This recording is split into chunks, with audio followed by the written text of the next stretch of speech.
How to create a thriving coaching business. If ever there was a time when this is the conversation you and I are going to have and need to have, now is it. For many of us, it's not even a choice anymore. We're going to be at home, as I am, continuing to build my coaching business. So what a wonderful opportunity. I truly believe now more than ever, we have an opportunity to make a difference. We can profoundly impact in a positive way the lives of people around us. We can help people build the mindsets needed for these times, which is mindset of resilience, of tenacity, of compassion, of finding a way, of being just this amazing problem solver and moving forward. Right now, more than ever, is the time for coaching. The difference, the profound impact that you and I make in other people's lives. The profound opportunity to touch someone's life, not just, hey, I'm here for you, how are you, are you good? And then not knowing where to take the conversation.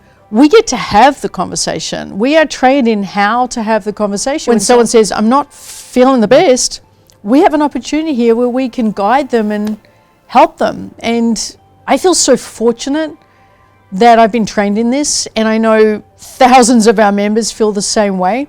The other thing is we're talking with our community about how do we connect one to many.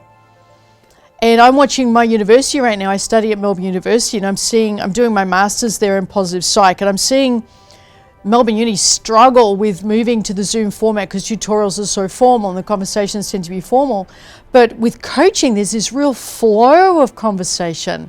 So group coaching is now possible more than ever. We have one of our trainers, Joe Pane, who had events, gigs booked where he was doing day workshops. They're moving it to Zoom, and they're continuing the conversation as if it was uninterrupted and continuing to provide value to their teams and to their clients and to their customers and just keep pouring forward with what it is they have to give. So to us, it's not about this is a problem when it comes being a coach. It's literally just traversing the landscape just 1 degree to the left or to the right. Okay, now I'm going to continue delivering, but this is how we're going to do it. And so to me, to thrive in these times as a coach is to take an inventory of ourselves and reflect on how have I trained my mind to this moment? How have I trained myself for this moment? And making a conscious choice, however you're handling it now, you know what? There's going to be more adversity in the future because life is built on adversity coupled with moments of relief. That's life. I'm going to train my mind so in the face of adversity, I find the stepping stones through it, that I grow through it, that I be my best through it. So that's there's 4 ways to look at it. That's the first way I look at it. It's just this inventory of my mind. How am I showing up? The second part is how structured I am about being a coach. So I have a structure to my day. I have a structure that involves productivity, that involves work product, that involves health, fitness, connection with people I love every single day, with me reflecting on how I'm doing every single day, and play, however that may look. And with that structure in place, there's a sense of progress each day. So I'm so mindful of not being in reaction mode. And I was in reaction mode I gave myself 5 days of reaction, the first 5 days. And of feeling spinning and feeling less control and not feeling certain within myself. And then, okay, reset.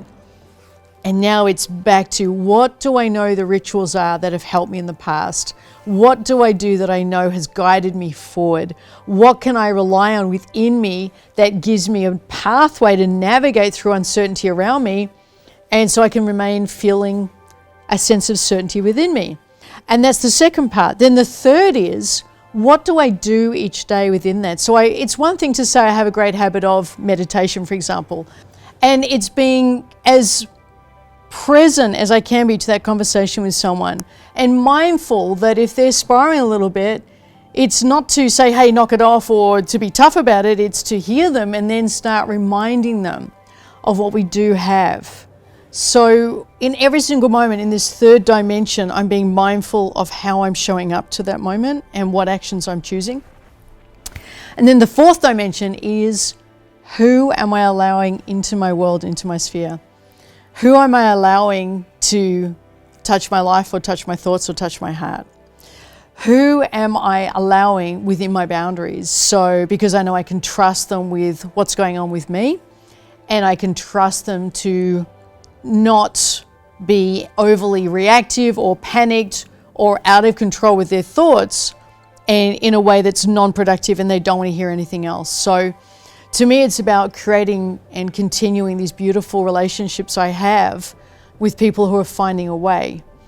And that has meant not distancing myself really from anyone, because pretty well everyone in my life is looking at this in a very similar way. So that to me is how I'm being a thriving coach during these times. And I know that's how so many of our coaches are being thriving and are expanding what they're doing and expanding how they're helping. In a really practical way, we've created a movement called Coach Your Neighbor, and all of our coaches have volunteered all around the world to coach for free anyone who wants the support. So there's very real ways that we can make a connection because they're having similar thoughts. They're relating to this message. They are connecting with this idea that beyond the fear and the panic and the out of controlness or waiting to be told what to do-ness, there is so much that we can profoundly impact. There is so much we can connect with. To me, being a thriving coach is what we need to be doing right now. And by thriving, I mean serving and contributing and making that difference. To be busy with a day of contribution. That to me is fulfillment, and that's thriving.